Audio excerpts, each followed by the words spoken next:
Hello.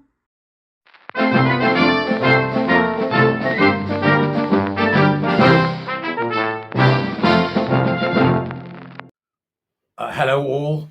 As you may well now be aware, I imagine the word is getting round, the WPATH files have dropped.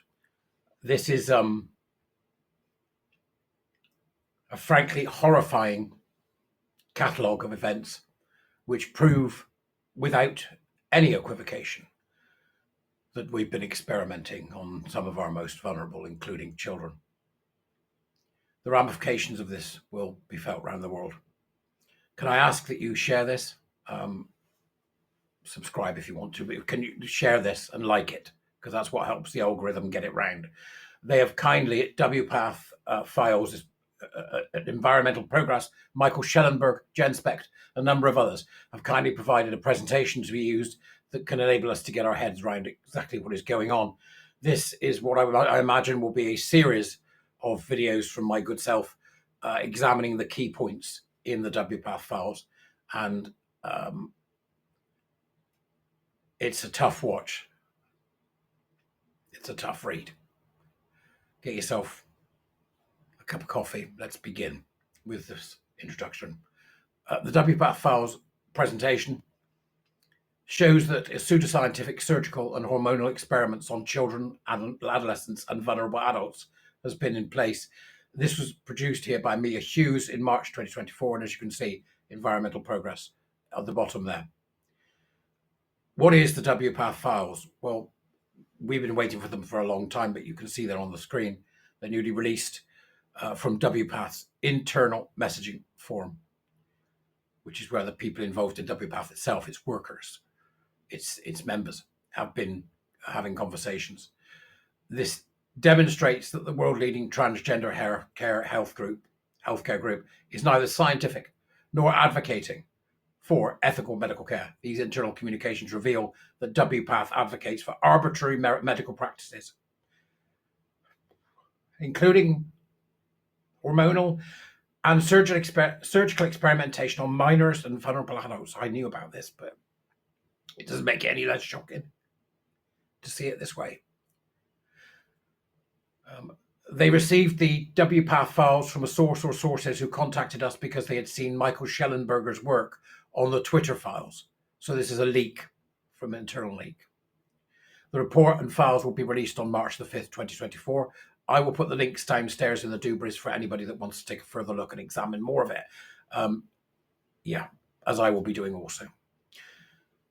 Environmental Progress is a non-profit organization of pro-human environmentalists founded by author and journalist Michael Schellenberg, and the mission is to incubate ideas, leaders, and movements for nature, peace, and freedom for all. Okay, so they've done what needed to be done. They work with a wide range of issues, from climate change to homelessness to freedom of speech, all of which can constitute important aspects of our environment. This includes the aspect of gender medicine. So they have a general interest in the world moving forward. We felt that the WPATH files needed to be analysed and put in a broader historical context than possible through a series of news articles. When I say we felt, I don't mean me, I mean them, okay?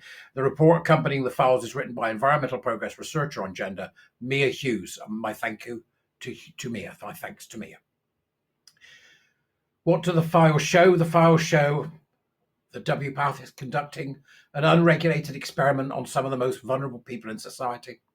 WPATH members are violating the ethical and legal requirement of obtaining informed consent. Members appear to have little concern for the long-term outcome of patients. Members are aware that cross-sex hormones have debilitating and potentially fatal side effects. WPATH members know that puberty blockers are experimental and have adverse consequences. Young patients do not understand the physical effects of sex trait modification interventions and therefore cannot give cognitive consent. Cognitive there, meaning thinking, thought, deep thought. They cannot give cognitive consent. WPATH have known this for a very long time indeed, and I think, it's my personal opinion, that's because WPATH has never been a healthcare organisation. It has always been about LARPing, fetishistic and paraphilic men who wished to normalize their behavior. And to normalize that behavior, they were more than happy to pay the price of damaging vulnerable people and minors. That's just my personal opinion. I could well be wrong. WPATH members are aware that adolescents are not developmentally able to consent to iatrogenic fertility loss. The word iatrogenic there means it is the harm. What purports to be the health care is the harm. It is iatrogenic, like social transition. That is also iatrogenic. WPATH has no respect for the Hippocratic Oath. The Hippocratic Oath is what doctors used to stand by, which was, firstly, do no harm. WPATH members dismiss stories of detransition or regret. So all the stories told by the likes of Chloe Cole, by the likes of Richie, they're not interested. WPATH doctors are knowingly experimenting on patients with hormones and surgeries. There's no escaping this. They knew. Think of all the organisations that have supported WPATH along the way. Think of them all. The NHS, Unison, the National Union of Teachers, all of these unions, all of these bodies that purport to be so morally superior, to be so unbelievably progressive, all these organisations have supported WPATH and will eventually have to answer for their crimes. Patients with severe mental issues are being allowed to consent to invasive, life-altering medical interventions without any attempt to first address their mental distress. This is what happens when you make a mental condition and a sexual fetish or paraphilia into a so-called identity. This is why identity is immaterial. This is why identity doesn't matter. Because it makes of us groups. It groups us. And when we are grouped, we are then able to be predated upon by the likes of WPATH. WPATH members know there is significant regret in young patients, and still they pushed ahead with it. What is in the WPATH Files report? A brief history of transgender medicine and the early days of WPATH. Transgender medicine, I don't even believe it. It shouldn't exist in any format for anyone, including adults. There will be an analysis of WPATH files, and there will be case studies of past pseudo-scientific hormonal and surgical experiments. There'll be recommendations, and there will be 2 files available, the WPATH files complete and lightly redacted. What do we hope happens now? Well, exposing the truth about WPATH will contribute significantly to restoring the credibility of the medical profession and will reinforce the values of evidence-based medicine and respect for scientific principles. We believe the files show that WPATH is neither a scientific nor medical organisations, and medical organisations, including the APA, the AMA, and the NIH, should stop following them. I think that's the possibly American Pediatrics Association. These are health organisations in the UK. Bear in mind that this come from in the US. So most of these people are in the US. The UK does not follow WPATH. NHS does not follow WPATH. But this gender-affirming care nonsense has been supported by some of the biggest institutions in the country. This gender identity rubbish has been supported by some of the biggest institutions in the country. And every single one of them that has put up a stupid flag, right, or rattled on about clownfish in their museums or whatever the hell it may be, every single one of you is culpable. Every one of you. And you should hold your heads in shame that you have supported gender identity ideology and transgenderism, that you have encouraged people to pretend they are something they're not, that you have taken women's spaces, that you have messed with the minds of children in schools, and that you have absolutely saturated our media with unreality, anti-scientific, anti-enlightenment, anti-human cobblers, because that is what you have all done. And I can only hope that the WPATH files that we will be seeing and we will be looking at over the next week, that those WPATH files expose the absolute truth and that we can finally bring this unbelievable cult to its knees. That's the game. That's the game. That is the game. And I'll take us back one more time to the title there. pseudoscientific surgical and hormonal experiments on children, adolescents, and vulnerable adults. To those of you that have defended this, to those of you that have remained silent, for shame. I hope it keeps you up at night. And I hope that this is the beginning of us bringing to justice the people that have been involved in this, the medical scandal of the century.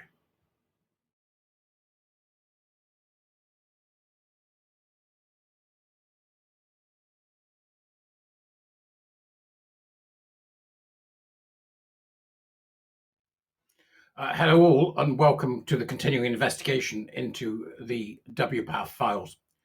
As you can see here on the screen already, what I'll be looking at now is WPATH files excerpts, that's a word, isn't it? Excerpts, exposing the realities of gender medicine again. This is from Environmental Progress with collaboration with GenSpect.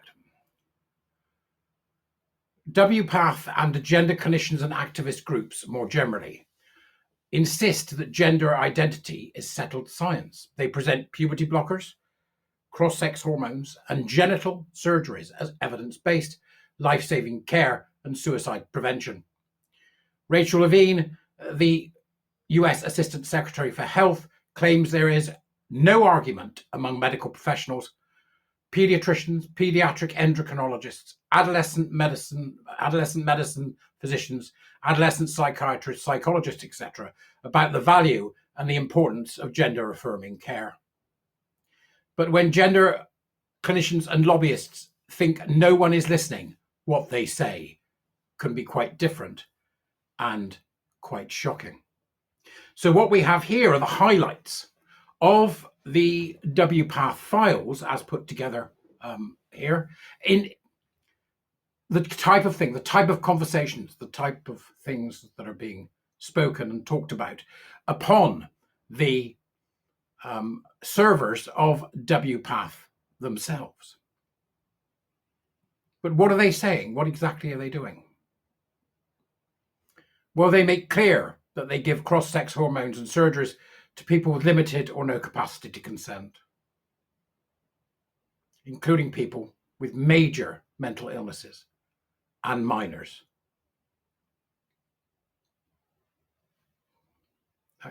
Do we need any more? We shouldn't need any more, but there is more.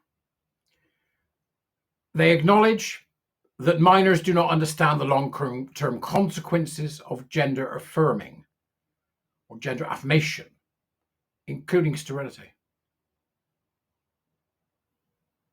They discuss extreme body modification surgeries, such as removal of genital organs entirely or creating a neo-vagina alongside a penis with no medical justification. This is pure Frankenstein territory we're in now. Pure Frankenstein territory. They frame detransition and post-treatment regret as trivial.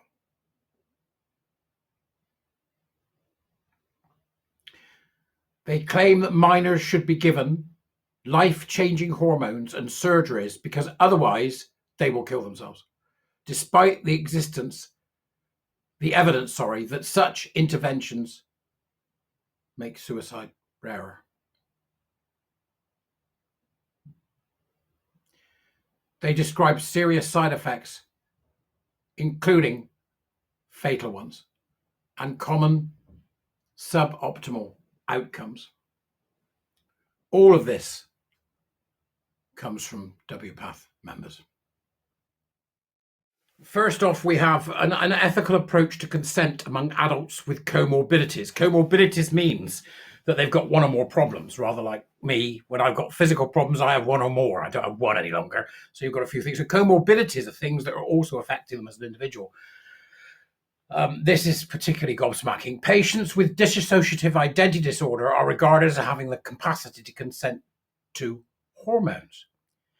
One client who had dissociative identity disorder, we worked on all alters giving consent HRT before it was started.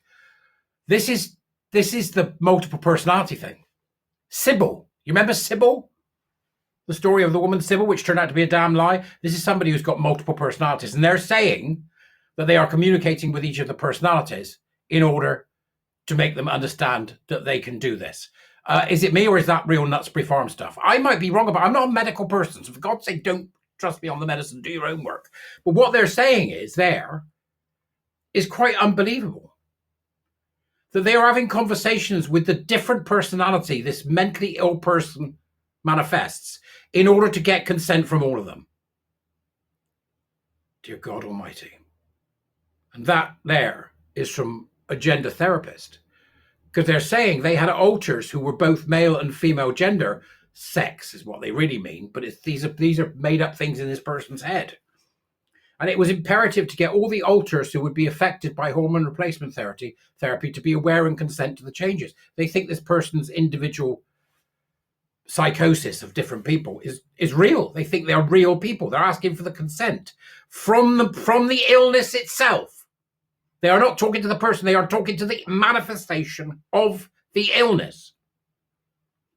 For the love of all that's holy, how can that be true?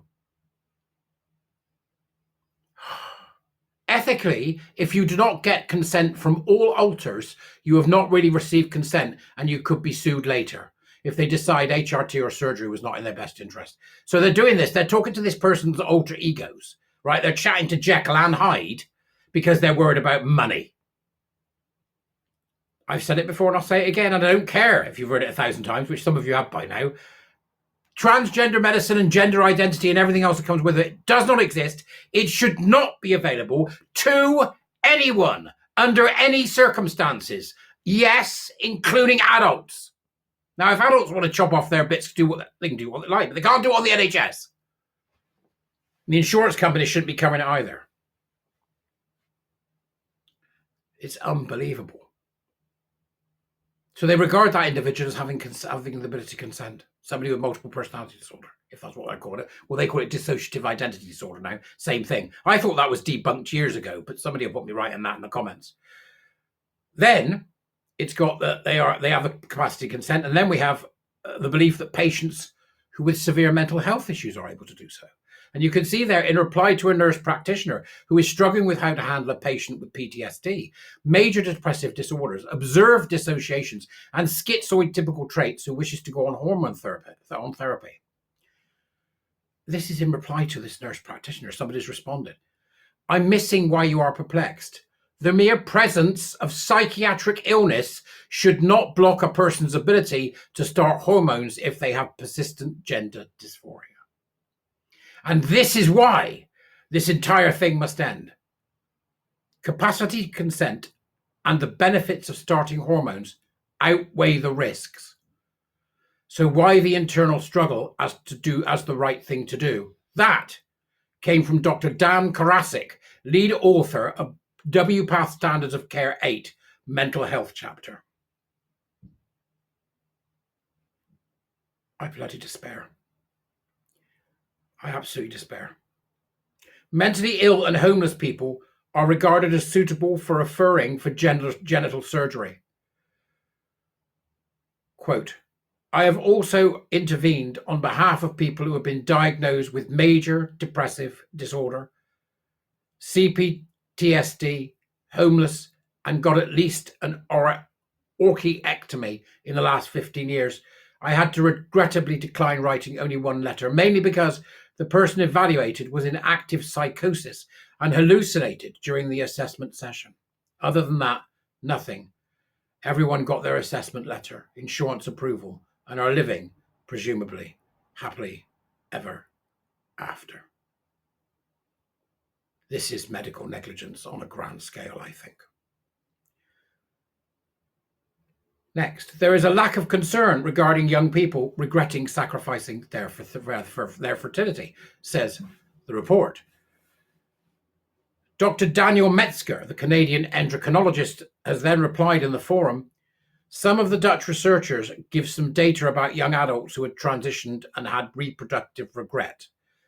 Like regret, and it's there. And I don't think that any of that surprises us. They are doing this. They have carried out these surgeries, and they have done so knowing that regret exists. This is absolute. It's got to be malpractice. Where's a lawyer that knows medical better than I do? This has got to be malpractice. It's got to be on a grand bloody scale. It goes on. Minors are offered life-changing interventions they cannot fully understand. Concerning whether it's reasonable to expect children and young adolescents to grasp the effects of gender-affirming care, the response from Diane Berg, child psychologist and co-author of the child chapter of WPATH Standards of Care 8, is quoted as saying, it is out of their developmental range to understand the extent to which some of these medical interventions are impacting them. They'll say they understand, but then they'll say something else that makes you think, oh, they didn't really understand that they are going to have facial hair.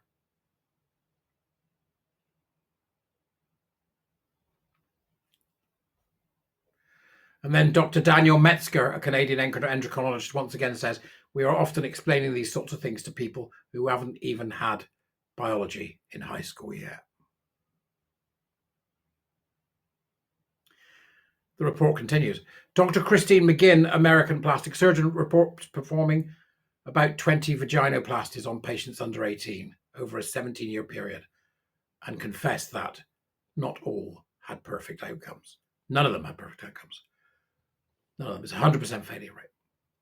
100% failure rate. You can't change your sex. This all needs to, every single bit of this needs to go. Every single bit. All of it. On the complexity of discussing fertility preservation with children and adolescents during an internal panel discussion, the report points out that somebody said, well, I think this is all Daniel Metzger again. It's always a good theory that you talk about fertility preservation with a 14-year-old, but I know I'm talking to a blank wall. They'd be like, you kids, babies, gross. I think now that I follow a lot of kids into their mid-20s, I'm like, oh, the dog isn't doing it for you, is it? They're like, no, I just found that wonderful partner and now want kids. So I think, it doesn't surprise me. Many of the kids are nowhere in any kind of brain space to really talk about fertility preservation in a serious way.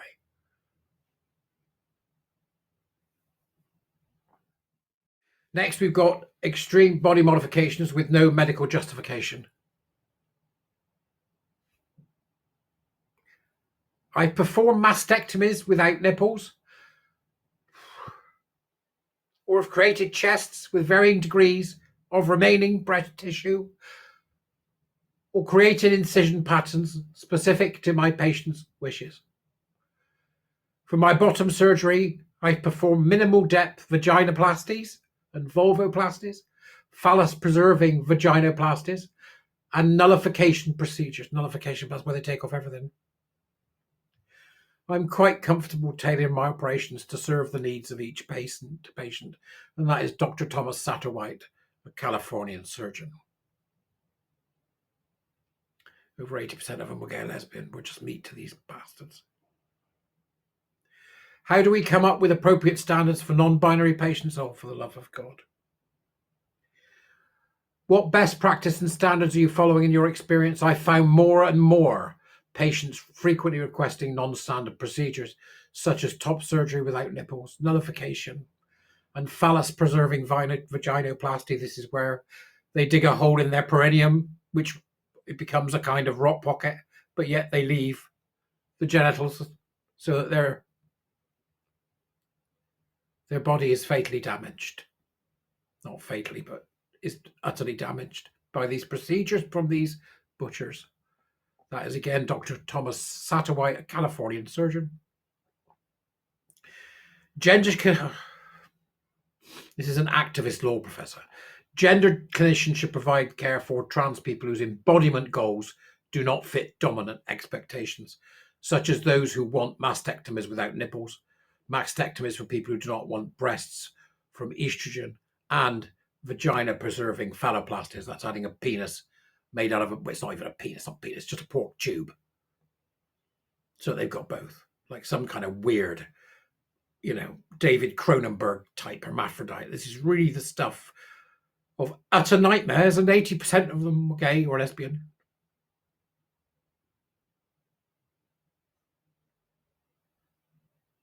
It continues. It continues, I think we are going to see a wave of non-binary affirming requests for surgery that will include non-standard procedures. I have worked with clients who identify as non-binary, agender, and eunuchs who have wanted atypical surgical procedures, many of which either don't exist in nature or represent the first of their kind and therefore probably have few examples of best practice. That's another doctor.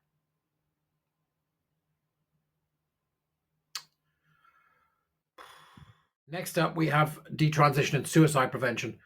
In reply to a post about a detransition study, WPATH President Marcy Bowers said, acknowledgement that detransition exists, even to a minor event, acknowledgement that detransitions exists, even to a minor extent, is considered off limits for many in our community. They don't want to recognize that detransition happens because that stops the gravy train. A researcher says, individuals are entitled to make up their own mistakes. And while medical systems and professionals can and should help them avoid mistakes, the power dynamic between a gender specialist and their patients and between cis and trans people more generally means that some mistakes are valued higher than others. This is the language of the cult. This is the language of the power and oppression narratives. This is the language of critical social justice.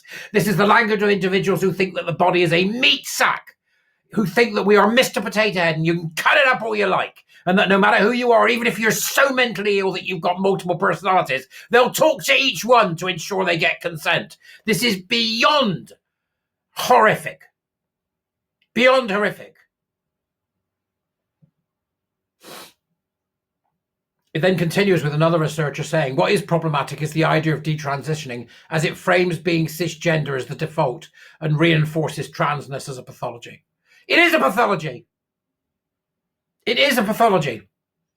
You bet your bottom dollar it's a pathology. It's a pathology that you've made an identity, and in doing so, you have maimed and hurt people on a scale I cannot possibly envisage.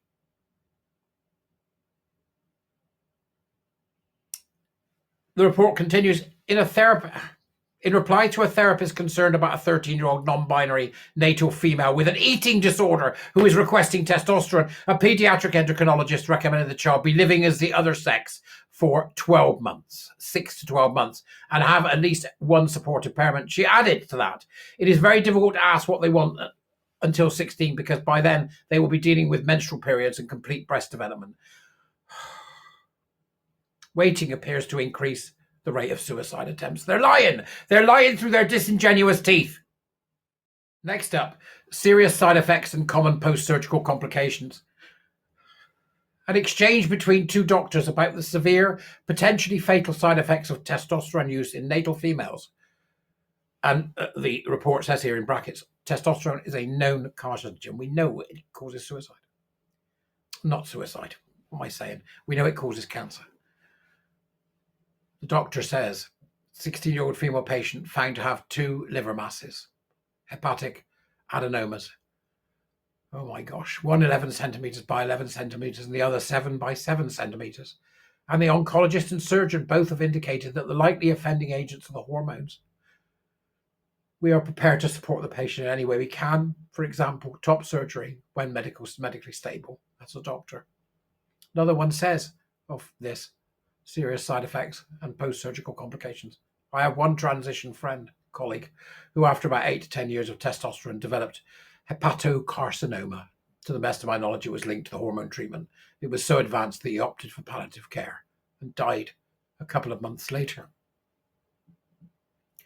Continuing in this topic, speaking of a young patient who developed pelvic inflammatory disease after 3 years of testosterone, the nurse practitioner stated, has atrophy with the persistent yellow discharge we often see as a result. And describing young natal females developing pelvic floor dysfunction and pain with orgasm. I used to have bleeding after penetrative sex. It would hurt to have an orgasm. My uterus atrophied. Also, that's a trans-identified female emergency medical technician, paramedic.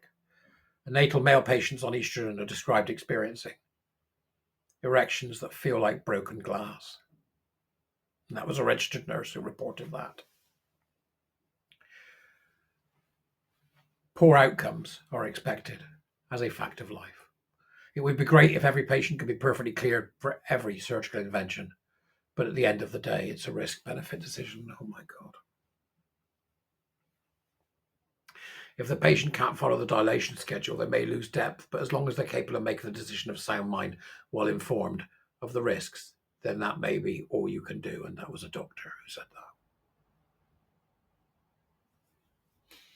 I haven't got to the full report. This is just an example of some of the things that have been being said by these people on these forums. And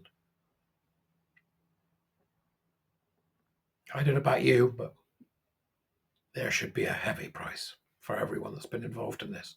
At any rate, go well. Go well. I'll see you later.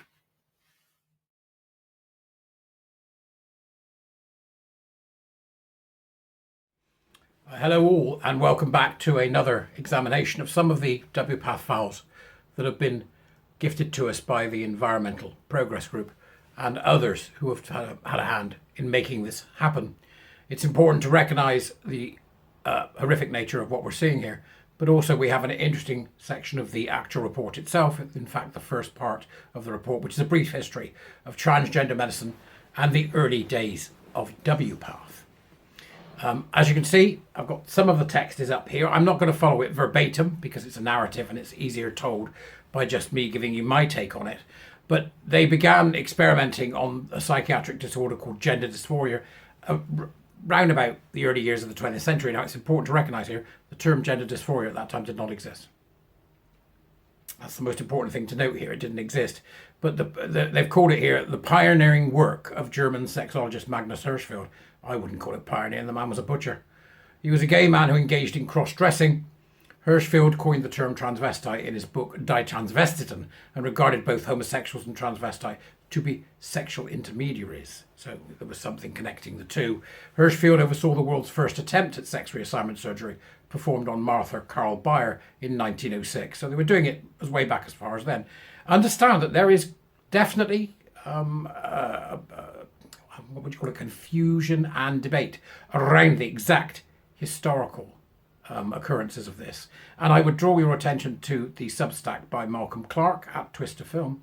And I would recommend joining Malcolm's Substack. He's the best historian I know on this, which then brings into question the next thing that they mention here, which is the Nazi book burning of Hirschfeld's research. Actually, that wasn't what happened at all, I think you'll find. And I would again capitulate to Malcolm. So you want to take a look at that. Bauer is thought, this is the person, the 1906 person, Bauer is thought to have had a disorder of sexual development, a DSD, and was reportedly genetically male. So here we have the confusion being brought in between these transvestic and fetishistic men and these LARPing women and those who have a difference in sex development, at one time called intersex, which is now seen to be an offensive term. In 1919, Hirschfeld opened the Institute for Sexual Science in Berlin, which was the first of its kind clinic providing counselling and treatment for physical and psychological sexual disorders, as well as in particular for sexual transition. So this is the beginnings of it. This guy, Hirschfeld, was at it very early on. And this is the field of sexology developing, I think, a deeply corrupt field, frankly, along with most other psychology and psychiatry, but which seems to have a real problem with cowboys, rather like my industry, where there are so many people out there purporting to be teaching when in fact they aren't doing anything of the kind. Einar Wegner, or Lily Elb, known as Lily Elb, there was a story about this, wasn't there, the Danish girl, whose story was popularised in the film, underwent surgical castration in Berlin under Hirschfeld's supervision in 1930. This was the first in a series of surgeries culminating in a womb transplant in 1931, which killed him. This is all the stuff of nightmares. It's been the stuff of nightmares since the beginning, and it is now. It's still the stuff of nightmares. Dora Richter also underwent vaginoplasty under Hirschfeld. Erwin Gordhart performed Richter's surgery, which is considered the world's first successful male to female sex reassignment. There's no such thing as a successful male to female reassignment. Guys at these are the WPATH files that have been brought forward to us by Environmental Progress, and I'm saying to Environmental Progress, you are deeply confused about what this is at this point. Only at this point, this is my opinion, so I'll wait to hear yours. These issues are still up for debate, and these issues need to be very carefully handled. So I have reservations about what's being said here, and I think it's important that we recognise those reservations where I see them occur. All right, I don't know why. Delusions of grandeur, probably. So, Dora Richter. Who was Dora the Explorer? Was that a child's thing? I don't know. Where does this stuff come into my head from?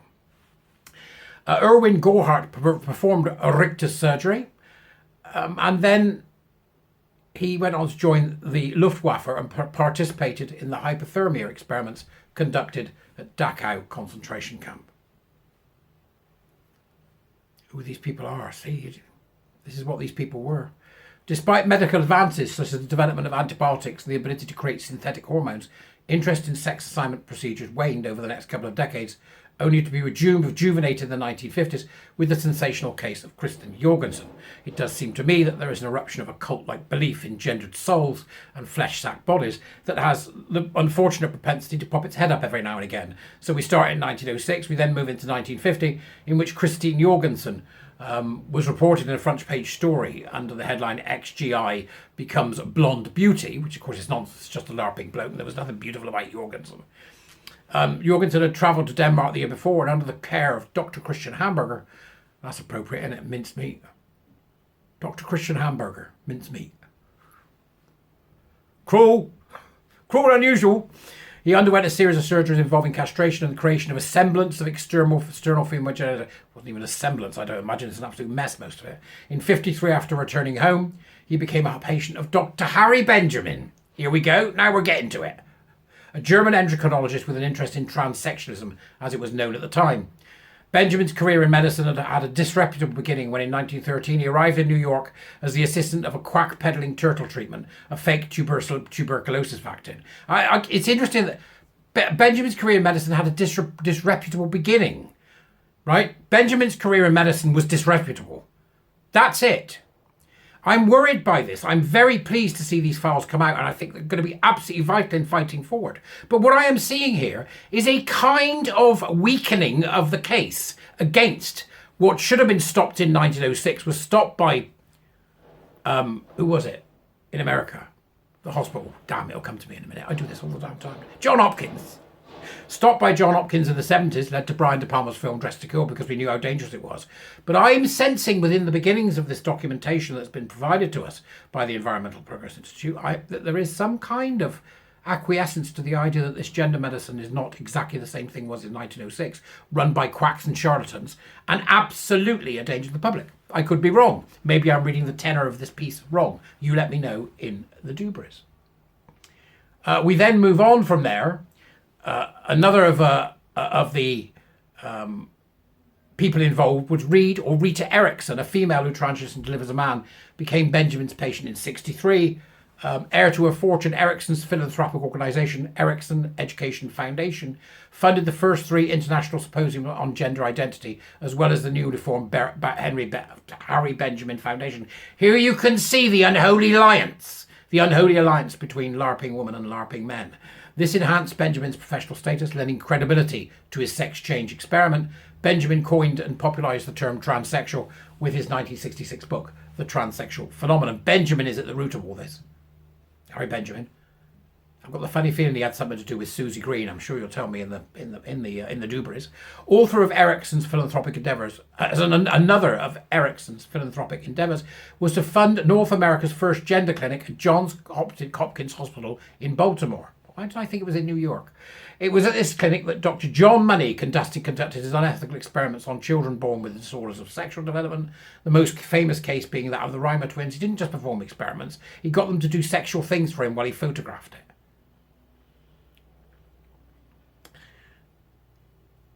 But Money didn't just experiment on children. During the same period, he attempted to perform sex changes on adults, claiming great success.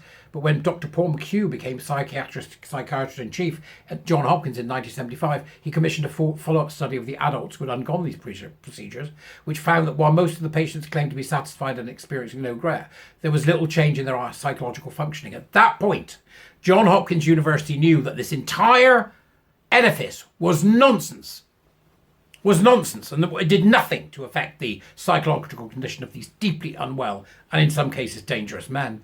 Brian De Palma showed us this in his film Dressed to Kill, which was based upon the fact that he'd read the study from Johns Hopkins University, saying this is monstrous. And then, of course, our understanding grew, and eventually we got Silence of the Lambs and everything that comes with it. It's not to say that everybody who's got this problem is like that. They're not, by any stretch of the imagination. But the whole damn thing is a lie. It's just ill men and ill women. There is no such thing as trans. It's just ill men and ill women. The clinic was shut down in 1979. They knew then, all that way back. Even Eriksson's own story has no happily ever after, lending weight to the accused conclusions.